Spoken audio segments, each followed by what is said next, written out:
बिस्मिल्लाहिर्रहमानिर्रहीम अस्सलामुअलैकुम व्यूअर्स। ਤੁਸੀਂ ਵੇਖ ਰਹੇ ਹੋ ਆਪਣਾ YouTube ਚੈਨਲ ਪਾਕ ਪੰਜਾਬ ਟੀਵੀ ਤੇ ਮੈਂ ਹਾਂ ਤੁਹਾਡਾ ਦੋਸਤ ਅਬਦੁਲ ਵਾਹਿਦ। ਸਭ ਤੋਂ ਪਹਿਲਾਂ ਜਿਨ੍ਹਾਂ ਦੋਸਤਾਂ ਨੇ ਆਪਣਾ ਚੈਨਲ ਸਬਸਕ੍ਰਾਈਬ ਨਹੀਂ ਕੀਤਾ ਉਹਨਾਂ ਅੱਗੇ ਰਿਕੁਐਸਟ ਹੈ ਕਿ ਆਪਣੇ ਚੈਨਲ ਨੂੰ ਕਰੋ ਸਬਸਕ੍ਰਾਈਬ ਤੇ ਨਾਲ ਹੀ ਬੈਲ ਆਈਕਨ ਨੂੰ ਕਰੋ ਓਕੇ, ਤਾਂ ਕਿ ਸਾਡੀ ਅਗਲੀ ਵੀਡੀਓ ਦਾ ਨੋਟੀਫਿਕੇਸ਼ਨ ਤੁਹਾਡੇ ਤੱਕ ਪਹੁੰਚੇ, ਤੁਸੀਂ ਉਹ ਵੀਡੀਓ ਵੇਖ ਸਕੋ ਸਭ ਤੋਂ ਪਹਿਲੇ। ਮੈਂ ਉਮੀਦ ਕਰਨਾ ਸਭ ਦੋਸਤ ਮਾਸ਼ਾਅੱਲਾ ਬਿਲਕੁਲ ਖੈਰੀਅਤ ਨਾਲ ਹੋਣਗੇ।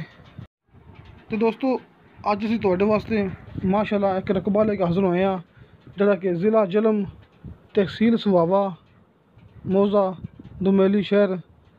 दोस्तों शहर दे नाल दुमेली शहर दे नाल मेन रोड के बिल्कुल उपर माशाअल्लाह 550 कनाल रकबा लेके हाज़र होए हाँ। उम्मीद करांगा तुहानूं बड़ा पसंद आवेगा। सब तो पहले भरावां नूं आपां दिखा रहे हैं मेन रोड, जिहड़ा कि बिल्कुल रकबे के करीब है। मेन रोड आप दिखा रहे हैं दोस्तों, रकबा जो बिल्कुल करीब है। तकरीबन कोई रकबे का कोई 20 फुट फ्रंट है, लेकिन शाह साहब का कहना है कि आप 20 फुट तो घना फ्रंट लै सकते हैं। दोस्तों फ्रंट घना सी, लेकिन करीब करीब जी जगह हैगी जी कि फ्रंट के करीब करीब जो जगह हैगी वो महंगी विकी है, वो मालक ने वेच ली है। इस वास्ते 20 फुट फ्रंट बचा है, लेकिन शाह साहब का कहना है कि आप मालक को फ्रंट जोड़ा 20 फुट तो ज़्यादा लै सकते हैं। दोस्तों रकबे की मूवी आपको सेंड की शाह साहब ने, नहीं रबाज शाह साहब, जिस तरह कि उन्होंने तुसी भरा सारे जानते हो कि आपू रकबे की मूवी सेंड करते हैं तो मैं अपने यूट्यूब पर अपलोड कर देना। दोस्तों यह रकबा भी आपू नहीं रबाज शाह साहब ने सेंड किया है। दोस्तों शाह साहब की रिहाइश हैगी पिंडी दे विच जातली च, उत्थे दफ्तर है शाह साहब का। दोस्तों रकबा है जलम दे विच। बड़े दोस्त कहते कि जलम की साइड ते रकबे सस्ते हैं, सानू उत्थों कोई सस्ता रकबा लैके दो जिहड़ा कि गैर आबाद होवे। दोस्तों रकबा आबाद हो जाएगा भावें जिवें भी है। बड़े दोस्त कहते कि रकबा लेना है, असीं आपे उन्हें आबाद कर लांगे सस्ता रकबा। दोस्तों ये रकबा इंतहाई सस्ता है। बाकी दोस्तों विचों कोई गलबात रह जाए जिहड़ी कि मौके के बारे च, क्योंकि मैं काफ़ी दूर हाँ, मैं ना पता होवे, दोस्तों तुसीं डायरैक्ट गल करनी शाह साहब नाल, तुहानूं मुकम्मल दसणगे इहदे बारे च कि रकबा किहड़ी जगह ते है, मैं रोड तो किन्ने फुट दूर है, तुहानूं मुकम्मल गल दसणगे शाह साहब। दोस्तों शाह साहब का नंबर जिहड़ा है वो मैं सामने स्क्रीन ते लिख छड्डांगा, तुहानूं कुछ देर बाद नज़र आ जाएगा। दोस्तों इनकी कीमत हैगी 50,000 फी कनाल।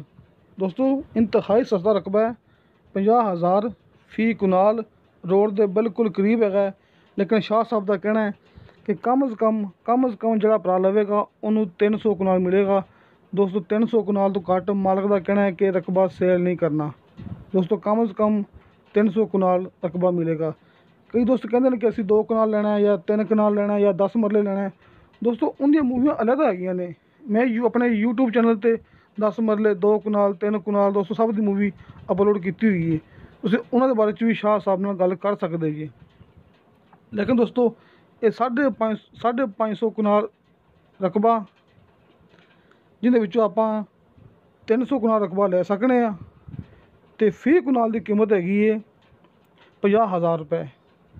50,000 रुपये फी कनाल की कीमत। बाकी दोस्तों शाह साहब नंबर जो है नंबर शाह साहब का वो मैं सामने स्क्रीन पर लिख छड्डिया, तुसीं देख सकते हो।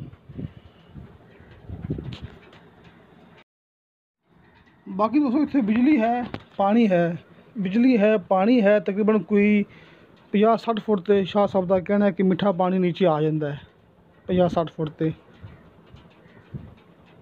बाकी दोस्तों इत्थे बिजली मौके ते है, किसी किस्म का कोई मसला नहीं है। बाकी दोस्तों मैं पहले भी कहा सी कि कोई गलबात रह गई हो, क्योंकि मैं मौके पर मौजूद नहीं है। मेरी रिहाइश है तहसील आरफ वाला ज़िला पाकपतन, तुसीं शाह साहब नाल गल कर सकते हो। तो दोस्तों तुहानूं साडी वीडियो पसंद आवे, साडी वीडियो लाइक तो शेयर जरूर करो, अपने बेहतरीन जे कमेंट्स लेके भेजो। दोस्तों इंशाल्लाह मिलांगे अगली वीडियो ते। खुदा हाफिज़।